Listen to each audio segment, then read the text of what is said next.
It's not enough simply for the library to be there. There needs a certain mediation of the institution. So, for example, we could have there's a piano on the other side of this room. You know, we could say, well, there's a piano. You're free to play the piano. But I can't play the piano. I don't know the chords and the scales. I haven't. And yet, if I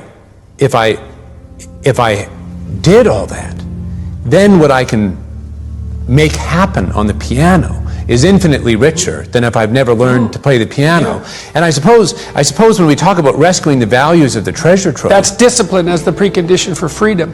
Yes. Right, which is actually a Nietzschean idea, at least in part. I mean, it's older than that. It's the apprenticeship idea. It's that before you can be a painter who can paint what's beyond mere memory, you have to inculcate that discipline skill, and a lot of that is painful repetition and hard grinding work. It's the sacrifice of the present for the future. But once you manage that, then things open up. And virtually everything you learn of value is like that's very, very, very difficult to learn to write.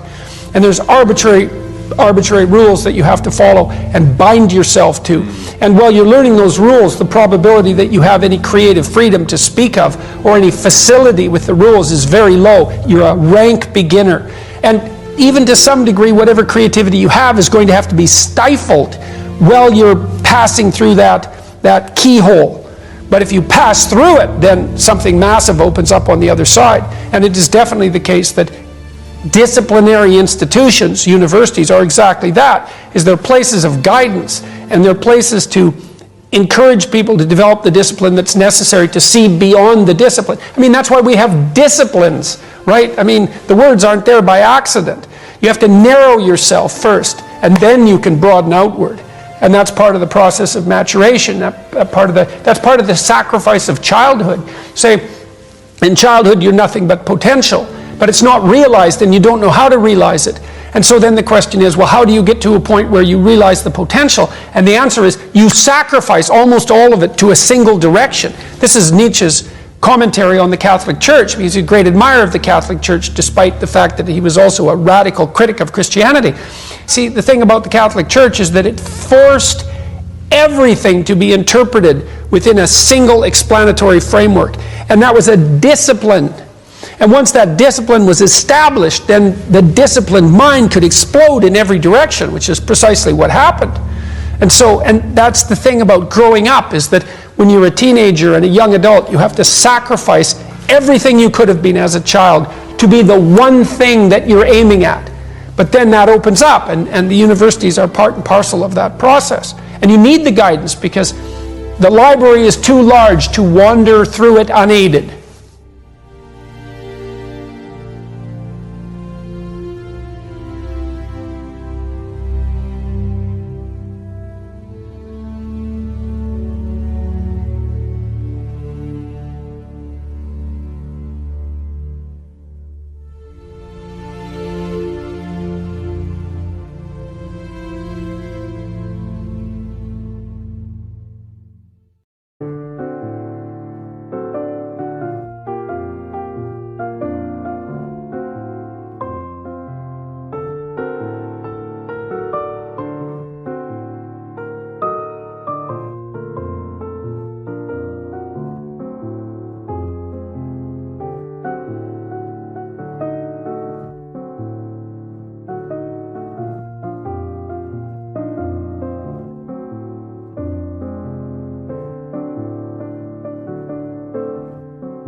Anh hay mơ mộng những thứ xa xôi, không màng về tình ái muôn nơi. Sống trọn đời trọn kiếp đây thôi, đâu quan tâm gì chuyện đời.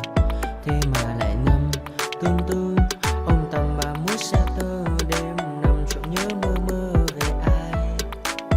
Thì ra anh yêu rồi, từ ánh mắt nụ cười, từ đôi môi gọi mưa sao xuyến lòng anh.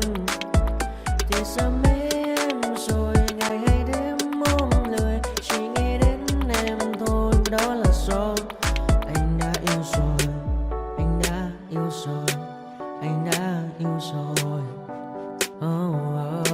Anh đã yêu rồi, anh đã yêu rồi, anh đã yêu em mất rồi.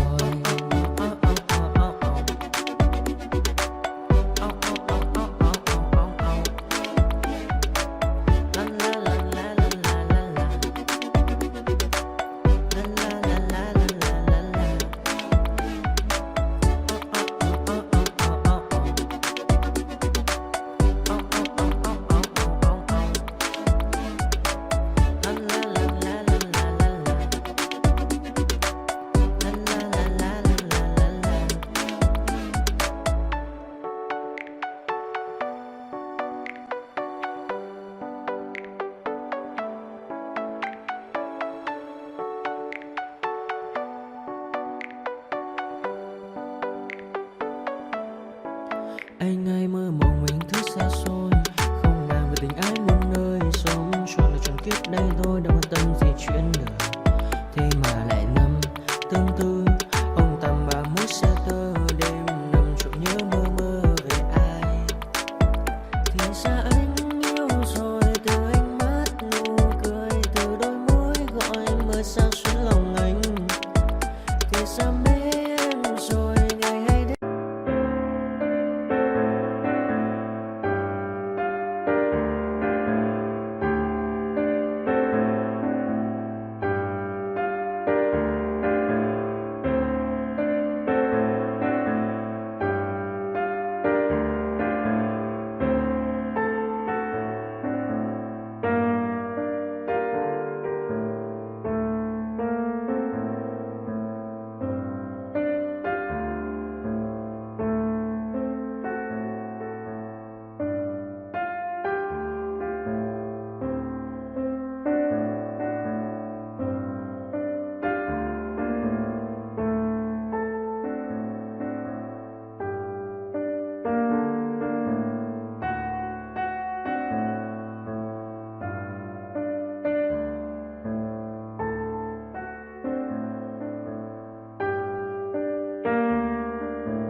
Hey kid, don't ever let them get inside your head.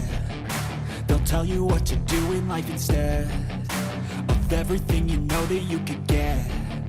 Don't let them guide your life towards regret. I'll fight for what I love with every breath.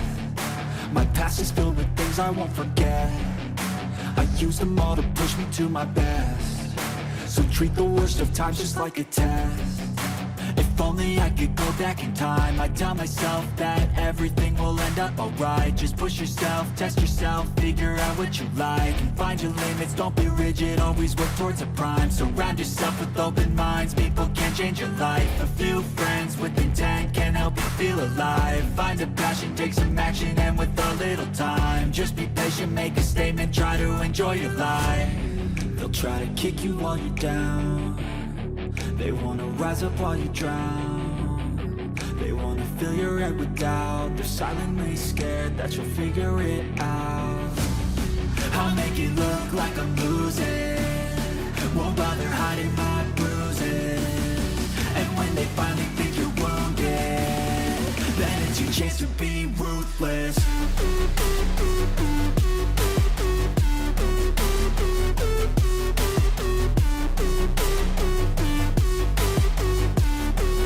It's your chance to be ruthless.